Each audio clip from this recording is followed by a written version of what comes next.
पराठा और खा ले। अरे बस भी करो माँ, एक तो पहले ही तुमने मुझे जबरदस्ती 3 पराठे खिला दिए हैं। अब सारा दिन मुझे ऑफिस में गर्म पानी पीना पड़ेगा इस चर्बी को पिघलाने के लिए। चुप कर तू, कोई मोटा नहीं होता इतने से पराठों से। अच्छा वैसे मैं कह रही थी कि शादी के बारे में क्या सोचा है तूने? माँ अब तुम फिर से शुरू हो गई, बोल दिया ना अभी नहीं करनी शादी। अच्छा माँ, मुझे ऑफिस के लिए लेट हो रहा है, मैं जा रहा हूँ, बाय बाय।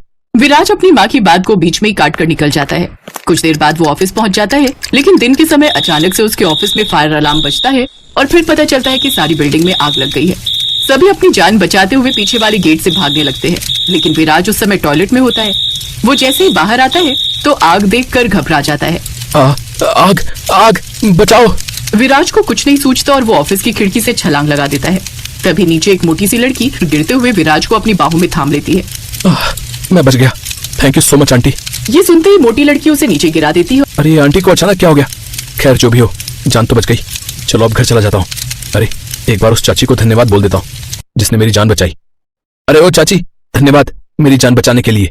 गुस्से में अमायरा एक पत्थर उठाती है और विराज की ओर फेंकती है। विराज वहाँ से भाग निकलता है।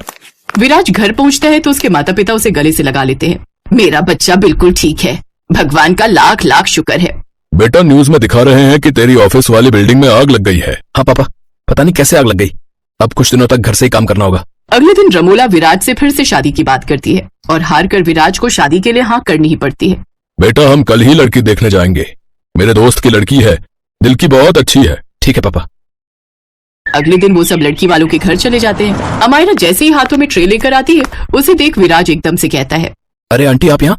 आप लड़की की चाची हैं क्या? पापा माँ, यही वो आंटी हैं जिन्होंने उस दिन मेरी जान बचाई थी। मतलब? मैंने बताया था ना, जब मैं बिल्डिंग से कूदा था तो मुझे तो लगा था कि आज मेरा राम नाम सत्य हो जाएगा, लेकिन तभी ये आंटी वहां आ गई और इन्होंने मुझे गोद में थाम लिया। बस करो माँ, मुझे नहीं करनी इस लड़के से शादी। अरे बेटा इसे आंटी कहना बंद कर, यही वो लड़की है जिससे तेरी शादी होने वाली है। क्या? देखिए आंटी, मेरा मतलब जो भी है आपका नाम, आपने मेरी जान बचाई, उसका एहसान मैं किसी और तरह से चुका दूंगा, लेकिन मैं आपसे शादी नहीं कर पाऊंगा। मैं मोटी हुई इसलिए ना? मोटी लड़कियों से आपको नफरत है क्या?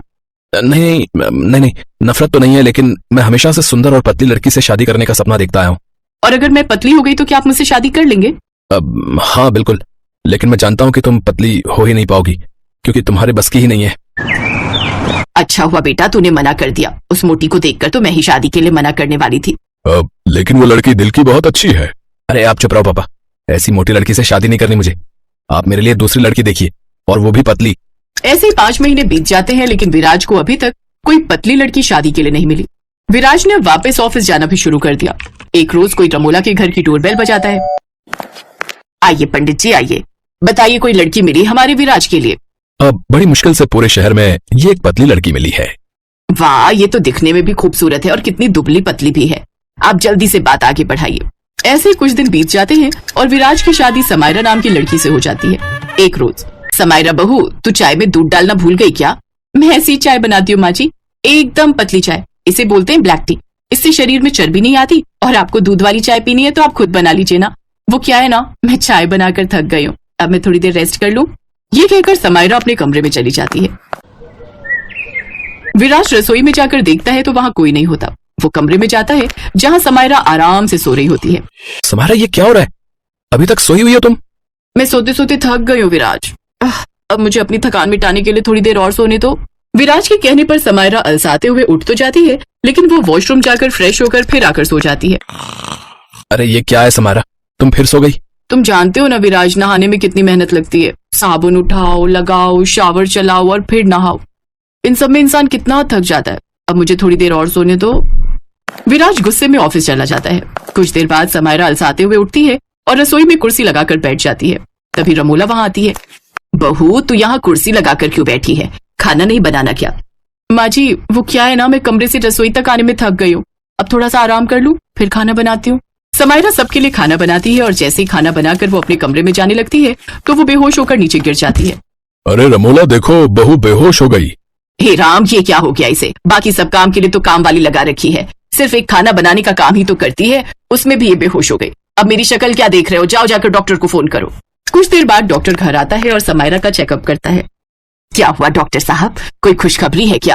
अरे नहीं नहीं, आपकी बहू तो बहुत कमजोर है, ये बेचारी तो आराम करते करते थक गई है, इसलिए इसका ब्लड प्रेशर डाउन है, थोड़ी देर में इसे होश आ जाएगा। शाम को जब विराज घर आता है तो उसे सारी बात पता चलती है। विराज, तुझे पतली लड़की चाहिए थी ना, अब झेल बैठकर। ये पंडित ने पतली लड़की कहकर कमजोर लड़की पकड़ा दी, जो जरा सा पानी का गिलास भी उठा ले तो थक जाती है। कुछ देर बाद समायरा होश में आती है। हे राम, ये बेहोश होने में कितनी ताकत लगती है। आज के बाद तो मैं कभी बेहोश नहीं होंगी। पता है माँ जी, कितनी थकान हो रही है बॉडी में। अब आज के बाद मैं कभी बेहोश नहीं होंगी। अरे मेरी बेचारी बहू, वैसे बहू तू सोते सोते भी थक जाती होगी ना, सोचते सोचते भी तू थकी जाती होगी। हाँ माँ जी। अच्छा अब मैं चलिए आराम करने, क्योंकि मैं बोलते बोलते भी थकने लगी। मेरी कितनी एनर्जी वेस्ट हो गई पता है।